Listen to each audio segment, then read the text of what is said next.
तो पिछड़ा वर्ग के लोग और शेड्यूल कास्ट के लोग मिल करके आरएसएस और भाजपा का जो युवा मोर्चा था उसको शिकस्त दे दी। लेकिन एक चर्चा हो गई थी, बोले कांसीराम जी किसी क्रिश्चियन को लड़ा रहे हैं, तो फिर ऐसी जगह काम करने से क्या फायदा जहां पर हमारे काम की कोई तुलना ना काम की कोई मॉनिटरिंग ना हो, ऐसी जगह काम करने से क्या फायदा। आज हमारे सामने चैलेंज है हम कांग्रेस को कैसे खड़ा करें। ठीक है। बसपा का जो बेस वोटर था वो भी जान गया कि अब हमें यहाँ कुछ मिलने वाला नहीं है, अब हमें कोई ना कोई जगह तलाशनी पड़ेगी। कि राहुल जी 4 जिलों में जाकर के वो भी देख लेंगे कि आने वाले टाइम में हम इधर से निकलेंगे तो हमारे साथ कितनी भीड़ होगी, वो भी हम दिखा दे रहे हैं। 47 के पहले 47 के बाद इतनी बड़ी पैदल यात्रा की हो तो एक नाम बता दो। जब आम आदमी टूटता है तब जाकर के देश बनता है। आज आम आदमी को तोड़ दिया, फिर से नया देश बन रहा है। नमस्कार, मैं हूं आशुतोष वत्स और आप मुझे इस समय देख रहे हैं लखनऊ से। और आज मैं हूं उत्तर प्रदेश के लखनऊ शहर में हूं और मैं कांग्रेस मुख्यालय में हूं और मेरे साथ में एक बहुत ही विशेष मेहमान है। ब्रिजलाल खाबरी साहब हैं। उत्तर प्रदेश कांग्रेस की नई कमान आपके हाथ में है और मैं आज मैं आपसे मुखातिब होने के लिए यहाँ आया था। बहुत भीड़ थी लेकिन बहुत ही कीमती समय आपने मुझको दिया है। सर, आपका बहुत स्वागत है चचा टीवी में। सबसे पहले तो सर ये है कि आपको क्योंकि आपको ऐसे समय में एक कमान मिली है कि उत्तर प्रदेश में कांग्रेस बहुत दिक्कत में चल रही है, लेकिन आपको जो ये कमान मिली है बहुत आपके लिए भी एक कठिनाई का दौर रहेगा। अभी आप एग्जाम देंगे, फिर आगे देखा जाएगा। सर, इंटरव्यू शुरू करने से पहले एक थोड़ा सा आपका इंट्रोडक्शन मैं चाहूँगा, क्योंकि जो आपके भी लोग हैं वो तो शायद कुछ जानते होंगे, लेकिन बट यूपी के भी लोग कुछ आपके बारे में जानना चाहते हैं। तो बॉर्न, एजुकेशन एंड फिर राजनीति। देखिए, मेरा नाम ब्रिजलाल खाबरी है जी। चूँकि मैं उत्तर प्रदेश के जनपद जालौन का, तहसील कोंच है, गांव मेरा खाबरी है जी। वहाँ से पढ़ने के बाद मैं उरई डिग्री लेने आया जी। डिग्री के टाइम पर ही ऐसा मेरा रुझान हुआ कि मैं राजनीति करनी है, तो डिग्री कॉलेज में मैंने चुनाव लड़ा। ठीक है। उस चुनाव में पहली बार मैं बड़े जिद्दोजहद के बाद नामांकन कर पाया, क्योंकि उस विद्यालय का एक ऐसा एटमॉस्फेयर था कि वहाँ पर शेड्यूल कास्ट के लोग, लड़के, छात्र अध्यक्ष का चुनाव नहीं लड़ सकते थे। ऐसा उन्होंने एक वो बना रखा था, कॉकस। जब उसका चुनाव का समय आया तो हमने उस कॉकस को चैलेंज किया, उनकी उस विचारधारा को हमने मुकाबला करने का निर्णय लिया। और हमारे जो छात्र साथी थे, भाई थे, उन सब ने मिल करके हमारा साथ दिया और पहला चुनाव हम 1986 में लड़ा। 86 में चुनाव लड़ा तो मैं चुनाव तो हार गया, लेकिन एक जो बैरियर था शेड्यूल कास्ट का छात्र नहीं लड़ सकता, उसको तोड़ दिया। अच्छा। इसके बाद हमने 87 का भी चुनाव लड़ा, उसमें भी हमारे सामने बड़ी दिक्कतें आई, लेकिन हम लगातार चुनाव 2 साल लड़े और 2 साल में हमने जो भारतीय जनता पार्टी का युवा मोर्चा जो चुनाव लड़ता था, दोनों बार मैंने उसको बाच किया और बाच करने के बाद वो दोनों बार वो जीता। फिर अगले बार तीसरे बार 87 के बाद जब 88 आया तो 88 में हमने फैसला लिया कि हम 88 में किसी भी सूरत में भारतीय जनता पार्टी युवा मोर्चा का सदस्य नहीं जीतने दूंगा। अच्छा। और हमने एक रणनीति बनाई, उस रणनीति में एससी और ओबीसी को कॉलबरेट किया जी। दोनों के नज़दीक आने के बाद हमारे पास वोट का एक बड़ा हो गया, इकट्ठ हो गया। उस इकट्ठ के दम पर हमने पहली बार बड़ी जीत की। पहली बार जब हमने 88 में एक पिछड़ी जाति के यादव बंधु को लाया। अच्छा। तो पिछड़ा वर्ग के लोग और शेड्यूल कास्ट के लोग मिल करके आरएसएस और भाजपा का जो युवा मोर्चा था उसको शिकस्त दे दी। अच्छा। और ये 1 साल नहीं, लगातार 3 साल तक हमने उनको पनपने नहीं दिया। अच्छा। कभी नहीं जीतने दिया। लगातार 3 बार हमने बैकवर्ड का बनाया। वहीं से एक हमको रास्ता मिला कि जब हम इकट्ठे होकर के एससी और ओबीसी के लोग मिलकर के, माइनॉरिटीज के लोग मिलकर के आरएसएस की वो सोच को हम चैलेंज कर सकते हैं, तो क्यों ना हम विधानसभा और लोकसभा में इसका एक्सपेरिमेंट करें। इसके बाद मैं बसपा का एक फाउंडर मेंबर बना। अच्छा। और लगातार इसी पैटर्न पर चल के हमने उत्तर प्रदेश जैसे बड़े राज्य में बड़ी अचीवमेंट ली। इतनी बड़ी लड़ाई लड़ने के बाद सरकार बनाई, एक बार नहीं 4 बार बनाई। लगातार हमारा ये कार्यक्रम चलता रहा। चूंकि मैं 1999 में लोकसभा का चुनाव लड़ा। लोकसभा का चुनाव बहुजन समाज पार्टी के संस्थापक आदरणीय कांसीराम जी के निर्देश पर लड़ा। जब मैं चुनाव लड़ने के लिए, नामांकन करने के लिए पीठासीन अधिकारी के सामने गया, अपना हमने नामांकन फॉर्म भर के जमा किया, तो हमारे सामने जो पीठासीन अधिकारी बैठे थे, सारा फॉर्म क्लियर करने के बाद उन्होंने एक लाइन बोला, बोले कुछ आपको आगे पीछे तो नहीं लिखना है।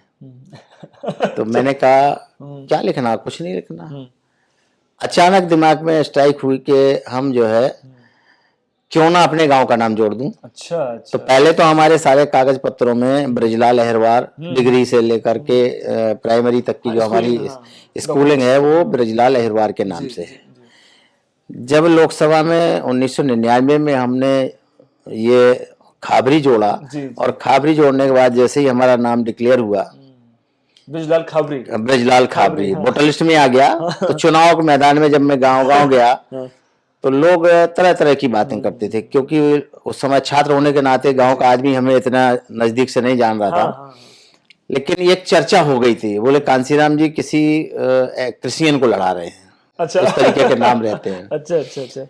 तो फिर हमें ये बात कहनी पड़ी उस समय कि नहीं, ब्रजलाल खाबरी गांव का नाम है, अहिरवार हैं, और सारे लोगों ने, क्योंकि जिले का मामला था, सब जान गए। ये बात हमने जब यहाँ पर उत्तर प्रदेश मुख्यालय लखनऊ में कांग्रेस के में जब हम अध्यक्ष पद का पदभार ग्रहण किया, तो उस दिन हमने अपने भाषण में भी कहा था आपने कि मैं चूंकि अनुसूचित जाति का, फला जाति का व्यक्ति हूँ और मेरा खाबरी नाम जो है गांव का नाम है, सारे लोग जान गए। ठीक है। तो इस तरीके से हम संघर्ष करते हम लोकसभा में पहुंचे। लोकसभा के बाद हमें बहुत मौका मिला काम करने का। एक दौर आया सरकार के टाइम में हमको राज्यसभा भी मिला। राज्यसभा में भी हमने तमाम राज्यों में काम किया। 2008 में मैं राज्यसभा में चला गया और 14 तक रहा। बहुत सारा काम करने के बाद 14 का जब लोकसभा का चुनाव में लड़ रहा था, उस समय हमारी और बसपा सुप्रीमो से एक मुद्दे को लेकर के बात हुई है। अच्छा। मेरा कहना यह था कि जिन साथियों ने आपकी इस मूवमेंट में तन मन धन सब कुछ लगाया है, उन्हें बख्शा जाए। बाकी के और लोग जो नए आने वाले हैं, उनके साथ आप जो करना चाहें करें। लेकिन इनको कम से कम रियायत मिलनी चाहिए। वो सुझाव उन्हें खराब लगा कि खाबरी अब हमें सुझाव भी देने लगा और हम उनकी निगाह से उतरते चले गए। तो हमने सोचा फिर ऐसी जगह काम करने से क्या फायदा, जहां पर हमारे काम की कोई तुलना ना, काम की कोई मॉनिटरिंग ना हो, ऐसी जगह काम करने से क्या फायदा। और हमने आकर के 2016 में माननीय कांसीराम जी के परिनिर्वाण दिवस मनाने के बाद और 10 अक्टूबर को हम कांग्रेस में शामिल हो गए। और तब से यहाँ काम कर रहे हैं। हम कुछ चाहते नहीं हैं, हम चाहते हैं कि इस देश को बचाने के लिए, लोकतंत्र को बचाने के लिए, संविधान को बचाने के लिए कांग्रेस लड़ाई लड़ रही, तो हम उनके साथ। अगला सवाल लूंगा सर आपसे। एक बात बताइए, अभी अजय लल्लू जी यहाँ पे थे, प्रदेश अध्यक्ष उत्तर, और उन्होंने 22 का लड़ा वगैरह, तो कांग्रेस को ठीक है, वो खूब मेहनत किए, बट उतनी सफलता जितना वो चाह रहे थे शायद उनको नहीं मिली। अभी आप आए हैं और बंजर जमीन है यहाँ कांग्रेस के लिए, आपके लिए बहुत बड़ा एक चैलेंज है, क्योंकि अभी तक के इतिहास में आपको शायद ऐसा चैलेंज ना मिला। एक बहुत बड़ी पार्टी है, राष्ट्रीय पार्टी है और बहुत पुरानी पार्टी है, लेकिन आपको उत्तर प्रदेश में उसने ये इज्जत से आपको नवाजा कि भाई आप यहाँ के असली मुखिया हैं, अब आप संभालिए। क्या रणनीति होंगी, क्या चैलेंज है भी, आप कैसे काम करेंगे? देखिए, जब हम वहां काम कर रहे थे तो मेरे सामने वही चैलेंज था। अच्छा। आज हम यहाँ काम कर रहे हैं तो हमारे सामने वही चैलेंज है। आज भी वही चैलेंज है हमारे सामने। और उस चैलेंज से जब तुलना करते हैं तो अंदर वाला बोलता है कि आप आगे बढ़ो। अच्छा। भरोसे के साथ कामयाब होंगे। आज चैलेंज क्या, उस दिन चैलेंज था और आज चैलेंज है, इसके बारे में आपको क्लियर कर दूं। आज हमारे सामने चैलेंज है हम कांग्रेस को कैसे खड़ा करें। ठीक है। सरलता और सफलता आज हमें क्यों मिल सकती है, क्योंकि बसपा का जो बेस वोटर था वो भी जान गया कि अब हमें यहाँ कुछ मिलने वाला नहीं है, अब हमें कोई ना कोई जगह तलाशनी पड़ेगी। तो वो जगह दूसरी नहीं हो सकती कोई, कांग्रेस के अलावा कांग्रेस के अलावा कोई जगह नहीं हो सकती, क्योंकि हम कांग्रेस से ही वहां गए थे, इसलिए कांग्रेस के साथ हम इजीनेस फील करेंगे। अच्छा। और हमारा मतदाता जो एक बेस वोट था किसी समय बसपा का, वो एक बार कांग्रेस के साथ आने के लिए मन बना रहा है। अच्छा अच्छा इसलिए हमें सफलता मिलेगी। अच्छा अच्छा अच्छा। एक सवाल मैं आपसे और लूंगा सर, इसमें कांग्रेस पार्टी बहुत बड़ी यात्रा कर रही है, अब पूरे देश में उनकी, अब तो उत्तर प्रदेश में भी आपके निर्देश में आने वाली है। जी जी। सर मुझको ये बताइए कि मेरी एक रिसर्च कुछ टीम है, तो वो उसने मेरे आपके लिए कुछ सवाल भेजा है। उन्होंने ये पूछा है आपसे कि राहुल गांधी भारत जोड़ो यात्रा अभी कर रहे हैं, यूपी में भी होने जा रहा है, बट इसे कई टुकड़ों में किया जा रहा है, ऐसा क्यों? मतलब कि क्यों इसको लगातार क्यों नहीं, मतलब वो बता रहे हैं अलग अलग उसका सेशंस है। नहीं, अलग अलग कहाँ है, लगातार चल रहा है वो तो। अच्छा। हाँ, कन्याकुमारी से 7 तारीख को चले थे, 7 सितंबर को, और तब से लेकर लगातार चल रहे हैं, कहीं टुकड़ा हुआ ही नहीं है। अच्छा अच्छा। ये कैसे कहा जा रहा है? अच्छा, नहीं जैसे लोग कह रहे हैं कि उसका कुछ एक कुछ आया है कि इतने दिनों से यहाँ तक कुछ ऐसा है क्या? नहीं, ऐसा कुछ नहीं, लगातार चल रहे हैं, लगातार। वो तो ये दिल्ली पहुंचने के बाद, दिल्ली में यात्रा के बाद तमाम लोग छुट्टियां मनाते हैं, तो जो हमारे साथी चल रहे हैं साथ में, थक गए होंगे। थकने नहीं है, थकने का कोई सवाल नहीं है। अच्छा, अच्छा। उन्हें लगा कि ये टाइम हमें हर वर्ष की भांति इस वर्ष भी मिल जाए, हाँ। कि हम अपने परिवारों के साथ बड़ा दिन मना थोड़ा सा सकें। एंजॉय कर सके। हाँ हाँ। इसलिए ये लखनऊ दिल्ली में यात्रा को, गाजियाबाद से शुरू हो और तीन फिर तारीख से। फिर 3 तारीख से 3 गाजियाबाद तारीख से, है ना सर? 3 तारीख से अच्छा अच्छा।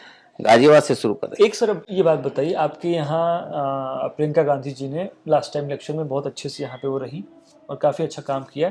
यहाँ का जो कार्यकर्ता है और जो उत्तर प्रदेश का जो आम आदमी है, उसकी नज़र प्रियंका गांधी पे अक्सर रहती है कि वो कब यहाँ आई, कब गई, कैसे कैसे। आपको नहीं लगता है कि अगर वो भी इस यात्रा में थोड़ा सा अगर कुछ जिलों में घूमती तो आपको अच्छा फायदा मिलता? नहीं तो प्रियंका जी जगह जगह जहाँ जहाँ समय मिलता वो जाती हैं यात्रा में। अच्छा, तो मतलब यूपी में वो इंदौर में रही, इंदौर के बाद बाहर तो रही हैं, सब बाहर जगह तो रही, राजस्थान में रही, दिल्ली में रही। हम्म, कल के बाद मतलब 3 तारीख से लेकर के यूपी में रहेंगी, इसके आगे भी जाएंगी। लेकिन बीच में उन्हें हिमाचल में भी चुनाव था, हिमाचल में समय देना पड़ा, गुजरात क्योंकि में भी गुजरात में था, तो ये चुनाव को भी देखना पड़ा। और तमाम ऐसे काम होते हैं पार्टीज के जो मुख्यालय पे बैठ के किए जा सकते हैं, तो करते हैं। मतलब हाँ, उसी के लिए, उसी के लिए। अच्छा सर, एक सवाल और है, मेरी कुछ टीम ने भेजा है। सर ये वो लोग ये पूछ रहे हैं कि राहुल गांधी जी, मतलब कोई विशेष बात है यहाँ पे क्यों नहीं आ रहे हैं यूपी, मतलब यात्रा में?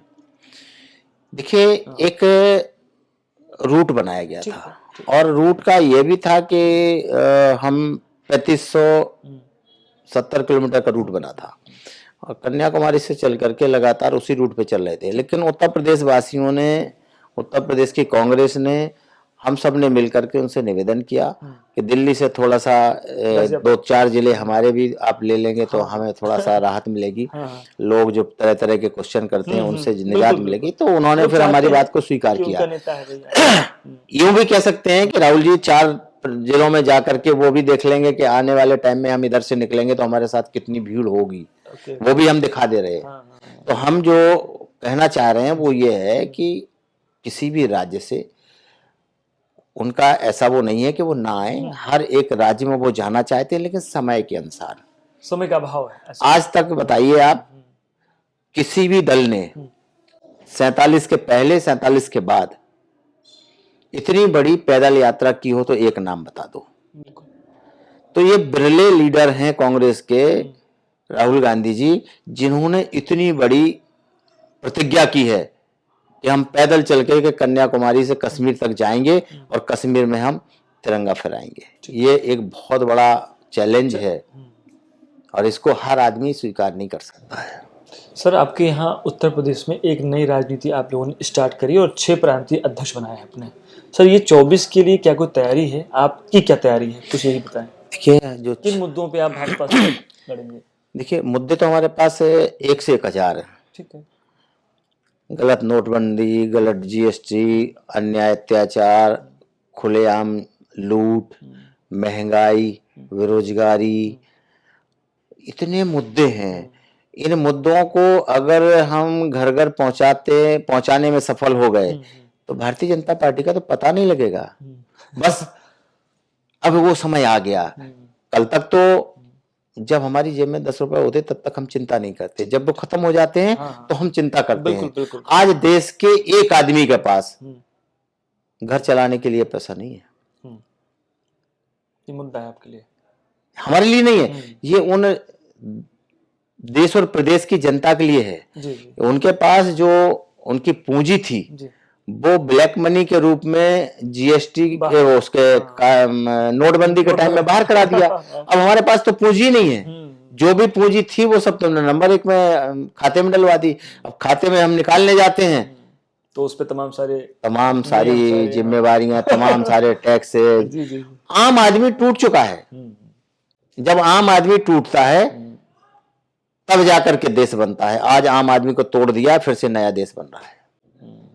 आज का भारत कल के भारत से बहुत अलग है। कल का भारत अमेरिका से लड़ने की क्षमता रखता था, अमेरिका के बराबर पर खड़ा था। आज का भारत नेपाल से भी नीचे चला गया है। आप सोचिए, इतना सा देश है और उसके नीचे हमारी जीडीपी चली गई है। हम कैसे सरवाइव करेंगे? इसका कारण यही है, किसान के पास पैसा नहीं, मजदूर के पास पैसा नहीं, बेरोजगार के पास होगा कहाँ से, छोटे इंडस्ट्री वाले थे उनके पास पैसा नहीं, छोटी बड़ी जो इंडस्ट्रियां थी वो सब खत्म हो गई। हाँ, जो लघु उद्योग कहते हैं ये सब खत्म हो गए। जब ये सब खत्म हो गए, छोटे छोटे उद्योग, तो बेरोजगारी बढ़ गई, क्योंकि रोजगार तो छोटे छोटे उद्योग दिया करते हैं, बड़ी कंपनियां नहीं देती हैं। सर अभी तो एक्चुअली क्या है कि यूपी गवर्नमेंट से आप जहाँ बैठे हैं उत्तर प्रदेश में, अभी मैंने कल के अखबार में देखा कि योगी सरकार कंपनियों को ला रही है एज इन्वेस्टर उनको। ये तो हम 6-7 साल से देख रहे हैं। वो तो बड़ी बड़ी बातें कर रहे हैं। हम तो 6-7 साल से देख रहे हैं, 7वीं साल चल रही है। पूरे 5 साल पिछले निकल गए, ये 2 साल हो रहे हैं। कहीं एक 50 पैसा कहीं किसी इंडस्ट्री लगाने में कहीं से पैसा आ गया हो, बताइए हमको। लिए बड़े मुद्दे हैं, आप इस पे ये हमारे तो मुद्दे हैं ही, लेकिन ये तो देश और प्रदेश की जनता के लिए भी है। कांग्रेस इनको लेके जाएगी मैदान में। सर क्या आपने कुछ ऐसा कुछ उसमें कुछ आकलन किया है, क्योंकि अब बहुत ज्यादा अब समय नहीं है आपके पास भी, तो क्या आपने कुछ उत्तर प्रदेश को, क्योंकि आपको भेजा गया है, आपने भी कुछ बनाया होगा, क्या कुछ सीटें आपके दिमाग में हैं भी? क्या प्लानिंग चल रही है कि आप लगभग कितनी सीटें निकाले जाएंगे इस बार 2024 की बात करें? देखिए, हमारा प्रत्येक सीट पर तैयारी चल रही है। अच्छा, एक मतलब है कार्यक्रम हमारा हर एक का है। 26 जनवरी को हम हाथ से हाथ जोड़ो अभियान शुरू कर रहे हैं। उस अभियान के तहत हम पूरे प्रदेश में कोई भी गांव नहीं छोड़ेंगे जिस गांव में हमारा कांग्रेस का जब साथी ना पहुंचे। और राहुल जी की यात्रा के सारे अनुभव, दुनिया भर के जो मुद्दे खड़े हुए हैं मुंह बाए, उनके बारे में चर्चा ना करें, हर गांव गली में चर्चा करेंगे। जब हम चर्चा करेंगे तो हमारी बात को लोग सुन करके हमारे साथ भी चलेंगे, और यही एक हमारा मंत्र होगा जो भारतीय जनता पार्टी को शासन और सत्ता से हटा सकेगा। सर एक छोटा सा इसमें मैं ये जोड़ना चाहूँगा कि मैंने 2022 का यहाँ पे इलेक्शन देखा, अभी मैंने गुजरात भी देखा, मैं 2 चुनाव मैं स्वयं रहा हूँ। सर कांग्रेस के जो स्थानीय कार्यकर्ता होते हैं उनकी अक्सर मैंने भी देखी है एक नाराज़गी रहती है। आप यहाँ आए हैं, अभी मैंने भी देखा आज बहुत सारे कार्यकर्ता आपसे मिल रहे हैं, आपके साथ में फोटो ले रहे हैं, सेल्फी ले रहे हैं, उत्साह है आपको लेकर के, बट जो नाराज़गी भी है उसके लिए भी आप कुछ सोच रहे, क्योंकि एक बहुत बड़ा सर एक एरिया है जहां वो आपका कोर उसको बोले कि वोटर है या आपका सपोर्टर रहा है, बट वो अलग थलग पड़ा है, इसके लिए कुछ देखिए जो भी नाराज हैं, कांग्रेस से नाराज हैं, ये मेरा आरोप नहीं है, ये मतलब व्यक्ति से नाराज हैं, ब्रजलाल खाबरी से नाराज हैं। हम इस नाराजगी को वार्ता करके दूर करना चाहेंगे। मिलेंगे लोगों से मिल रहे हैं, मिलेंगे, और जो भी उनकी शिकवा शिकायतें हैं प्रयास करेंगे कि उन शिकायतों का अंत हो, गेट टुगेदर करेंगे और कांग्रेस आगे बढ़े। इसके लिए मैं 24 घंटे अवेलेबल हूँ। ठीक है, एक और सवाल लूंगा आपसे, गठबंधन 24 में उत्तर प्रदेश में क्या आप करेंगे, या अगर आप करते हैं तो किसके साथ? देखिए, ये विषय है राष्ट्रीय नेतृत्व का। राष्ट्रीय नेतृत्व जो उचित कहे अच्छा, अभी मतलब उसके कोई साथ बातचीत हम नहीं हुई आपके साथ? नहीं, इस मुद्दे पे बातचीत होने का अभी सवाल ही नहीं है ना। अच्छा, अभी तो बिजी। अभी तो हम लोग अपनी जमीन को तैयार कर रहे हैं। अच्छा। Sir, as a politician, as a Brijlal Khabri, आप एमपी रह चुके हैं, राज्यसभा में भी रह चुके हैं, योगी गवर्नमेंट दोबारा आई है यहाँ पर उत्तर प्रदेश में, कैसे देखते हैं आप इनकी सरकार को? देखिए, ना तो पिछले 5 साल में इन्होंने किसी को कुछ दिया है, जितना हो सकता है दर्द दिया है, वो अभी भी जारी है। उत्तर प्रदेश भारतीय जनता पार्टी की सरकार, जो उनका एजेंडा है वो केवल एजेंडा है धर्म, हिंदू मुस्लिम कार्ड, इसके अलावा उनके पास विकास नाम की कोई चीज नहीं है। और जिस तरीके की सरकार चल रही है, इस सरकार से इस प्रदेश के लोग अगर कुछ उम्मीद करते हैं तो ये मिथ्या है। अच्छा, कोई उम्मीद नहीं है। जहां तक प्रदेश के विकास का मामला है, आप किसी भी सड़क पे चले जाएं, किसी भी अस्पताल में चले जाएं, किसी भी विद्यालय में चले जाएं, ये सारे का सारा नेस नाबूद हो गया है। कोई भी एक विद्यालय बता दीजिए जहां पर शिक्षण काल ठीक ठाक चल रहा हो, कोई एक अस्पताल देख लीजिए जहां पर डॉक्टर हों और मरीजों को कुछ आराम मिल रहा हो। हम तो कई मेडिकल कॉलेजों में गए, कई विद्यालयों में गए हैं और सड़कों पे तो रोज ही जाना है। अभी उन्होंने कहा था कि हम 15 सितंबर अक्टूबर तक जो है गड्ढा मुक्त सड़क कर देंगे। अब तो दिसंबर खत्म हो रहा ना, नई बरस आने वाली है।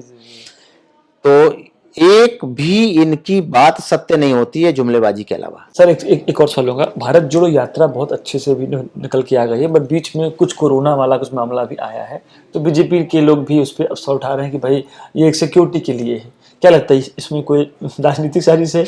अचानक से खबर आने लगी। ये बताइए, हमें ऐसा अजीत अंजुम जी ने एक बहुत अच्छा एक वो इंटरव्यू दिया है, डिबेट की है।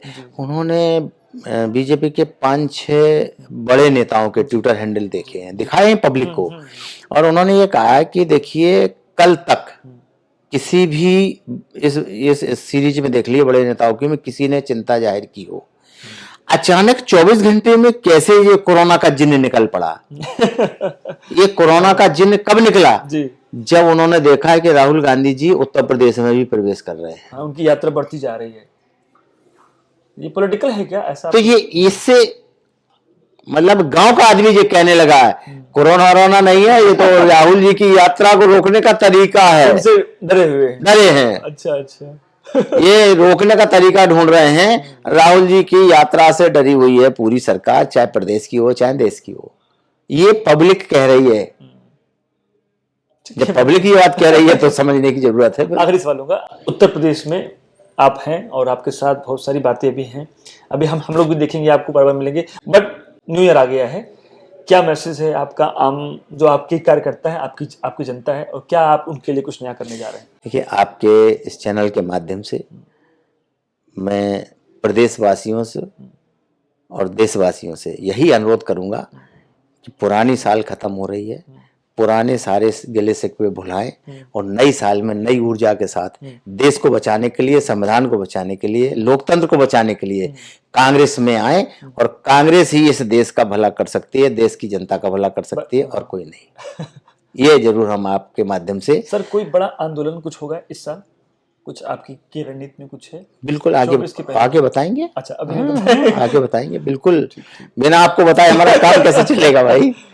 तो बहुत बहुत धन्यवाद आपको, और इस मौके पर सभी प्रदेश और देशवासियों को मेरे तरफ से बहुत बहुत शुभकामनाएं। धन्यवाद आपका, बहुत शुक्रिया। तो आप थे हमारे साथ में आज, आपसे बहुत सारी बातें हो रही थी। मैं आपके साथ में 2 घंटे आपके ऑफिस में भी रहा हूँ। बहुत सारे कार्यकर्ता यहाँ आ रहे हैं, उत्तर प्रदेश के जो नए कार्यकर्ता अभी अब धीरे धीरे आ रहे हैं आपसे मिलने, तो खाबरी साहब के साथ में फोटो खिंचा रहे हैं। मतलब बहुत अच्छा यहाँ का माहौल है, चाय कॉफी और गुनगुनी कुछ धूप है। तो आज के लिए इतना ही। हम मिलेंगे एक नए मेहमान के साथ में।